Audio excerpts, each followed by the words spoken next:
Come on up, Tim. Tim Martin, everybody. Hello. Hi. So last year when we were chatting up here about the Peter Katz DVD you were nominated for, correct me if I'm wrong, but I feel like I remember you telling me that it's a project that came together literally at the last minute, like the day of or the day before that concert. Yeah. That's what happened. Yep. I hope you had more time for this one. A little. How much more time?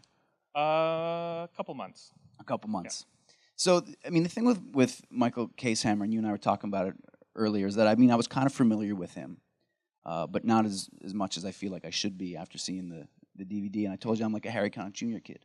So when I saw this DVD, I was like, this is incredible. He's such a showman, you know, he's such a charismatic guy. So I guess I'm curious to know, trying to capture that on a live DVD, I mean, what kind of pre-production did you do? How well-versed were you with the music and his live show? Because you'd worked with him before, right? Yeah, so I had shot an earlier concert off of the last release at the Glenn Gould studio that was just used as promotional material. So I'd shot him in a concert environment previous to this.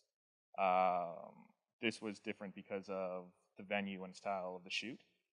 So this had unique challenges based off of trying to shoot in the round.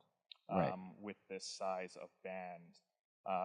It's not, well, it's kind of present in that clip, but the band would grow from 8, 9 members to just 2 people on stage, just to him on stage. And we didn't have the ability to kind of remove instruments and mic stands. And so when you're shooting in the round, so it's really hard to hide anything. And he's not doing multiple takes of songs. You're just capturing this concert, right? This was one-off. We shot that at the Great Hall, and all of the instruments, backline, staging, everything showed up 7 a.m. that morning, and crowd showed up at 7 o'clock that night. So tell me a little bit about the pre-production that went into it. Like how much time did you spend in the room looking at the setups, helping the band set up, knowing where you wanted to get the coverage? Very little. In terms of that. The band's on tour, so obviously I did site checks and we had gone to the venue and kind of planned things. But until you build a new 36-foot stage in the room and have 300 chairs around, it's really hard to envision. Like, you can plan and you can think, but until it's all built and up there in the space, you're kind of unaware of what it's going to be. I think the thing that kind of blew my mind the most, and I watched this last night, I started trying to count how many cameras there were. Like, the coverage was kind of incredible, and I don't know if I was just like, he's just tricking me. But like, there were a lot of cameras, so I forget, but I think there was at least 10 or 11 cameras going. I forget how many we ended up using. In terms of the actual, in terms of the final cut. I know there were certain angles that didn't work, and things happen. You know.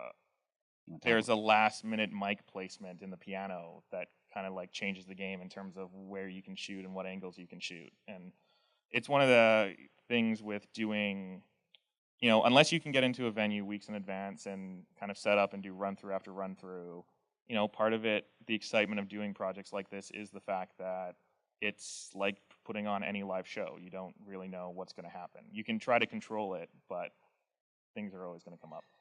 So you also promoted this show as like an actual show for people to come listen to the music, right? Well, we did contesting. So Alert Music and myself and brand partner put on the show.